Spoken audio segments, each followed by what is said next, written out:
The organization Chris Redfield built is now deploying BOWs, not hunting them, deploying them. I assumed corruption, standard infiltration arc. Then I looked at what Zeno actually is, and suddenly this isn't a BSAA scandal. This is a 20-year operation that both Chris and Wesker were running inside without either of them ever knowing. Now I want to be upfront about where I started on this. I went in treating the BSAA BOWs as a world-building detail. You know, something Capcom dropped to show the organization had rotted from the inside. Typical RE stuff. But the moment I really looked at the Connection's known operations up against Chris's whole history, and then Zeno shows up, this stops being a corruption arc. What we're looking at is a single continuous operation. The Connections ran it parallel to everything Chris and Wesker were doing. Neither of them had any idea, and the proof was sitting in Village the whole time. Now let's set the stage. Chris Redfield has been walking through biological hellscapes since '96.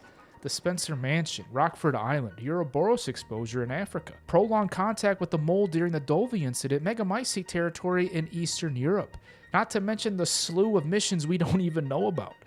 Most people who get half of that exposure don't survive.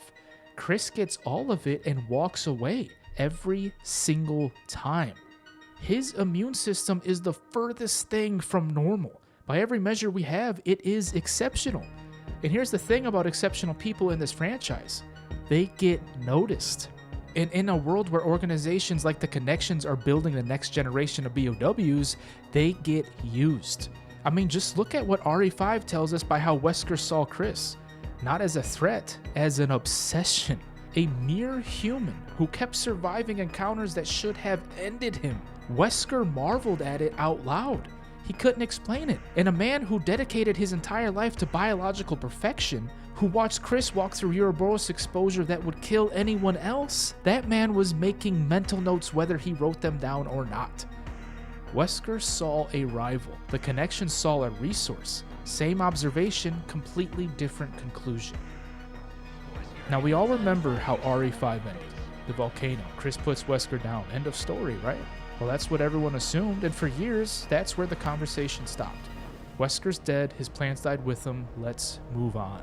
Except that assumption only holds if Wesker knew about everything running in his name, including the cloning program. And to understand why he didn't, you have to understand what kind of man he was.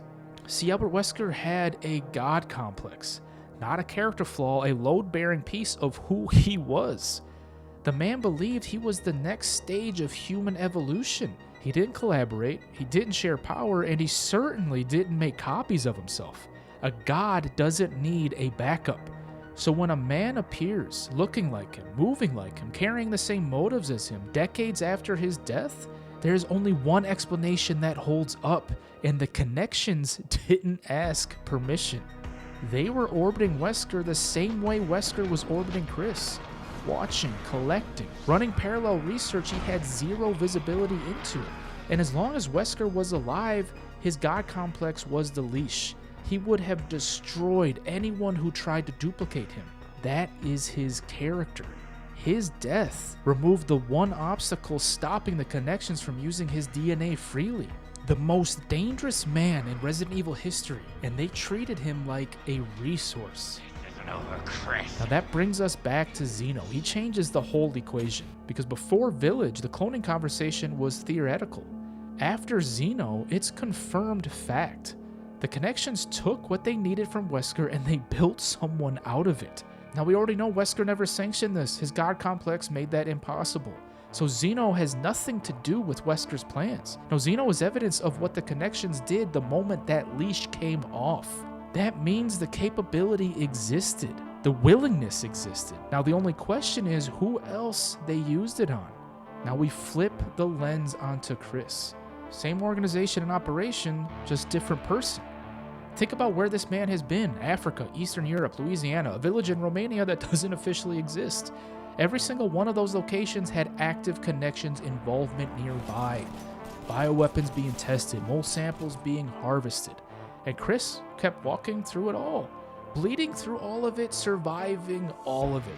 You don't need a lab to collect from someone like that, you need a mop and a bag.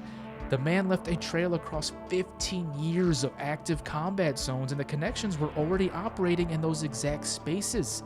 They had everything they needed. So now everything starts to come together. In RE8, we find out that the BSAA deploys BOW soldiers on an active operation in Eastern Europe. Chris's team discovers this mid-mission.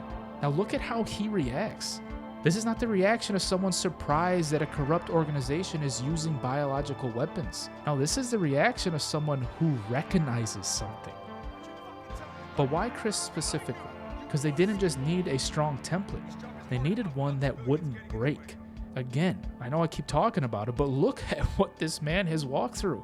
Direct exposure to the T-virus, the Ouroboros, the mold, active outbreak zones on 4 continents. He came back from all of it. No mutation, no mental collapse, nothing. Every other soldier who went through half of what Chris experienced either turned or died. Chris just kept going.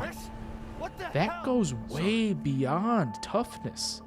That's something in his biology that nobody fully understood, including him. So when the connections needed soldiers they could drop into a hot zone without losing them, Chris was the only choice.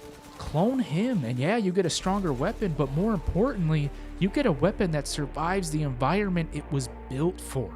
Chris built the organization, he trained the operatives, and without ever knowing it, he provided the genetic foundation for the thing that replaced them.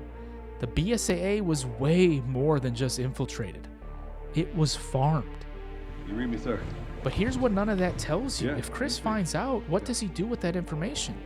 Well, in Requiem, Chris operates on a completely separate track from the main story. That separation is not random. He is chasing something. And based on everything we've mapped here, what he finds isn't Wesker, not yet. What he finds is the trail. The evidence that points back to the connections and forward to a conclusion he hasn't confirmed yet. He doesn't have the full picture in Requiem, but he has enough that RE10 is all but certain. And then there's the Code Veronica remake, where yes, we will finally get the fight between Wesker and Chris, but more importantly, we are getting answers. Insider reporting from Zeno confirms the CV remake was actively reshaped during development alongside Requiem, specifically to build Zeno's backstory. Resident Evil 0 and Code Veronica were both in active development at the same time as Requiem. Capcom's writers knew exactly what they were doing here, which means whatever Chris finds in that Antarctic facility won't be huge, but it was written to matter. Something in that lab, a file, a record, a piece of something that has no business being there, plants a seed that won't fully bloom until RE10 arrives and the full operation comes into focus. These remakes are way more than remakes. Capcom is rewriting the early Umbrella era to make Zeno and other clones inevitable. So here's where I'm at. RE10 isn't a sequel. If this theory holds, it's a reckoning. Chris walks into that final chapter already knowing the BSAA has been running clones built on his genetics. He's traced the operation back to the connections, and somewhere in that endgame, he comes face to face with a Wesker clone. Not proof that Wesker won, proof that the connections could do it to anyone. Proof that they already did it to him. He is not just fighting his greatest enemy, he's fighting what they turned him into. The two men who spent 20 years trying to destroy each other were being farmed by the same organization the whole time. Wesker never knew. Chris is about to find out. So the connections already made their move. Wesker's God Complex was never the protection he thought it was, and Chris Redfield has been a specimen in someone else's experiment for longer than he's been a soldier. Now I want to hear from you guys. Do you think Chris figures this out in Requiem? Or does RE10 hit him with it when it's already too late? Drop it below, and if you guys want more horror game coverage, then join the Dead Zone and hit that sub button. We are the Respawn Bros. Thank you for stopping by, and as always, keep dying, keep trying.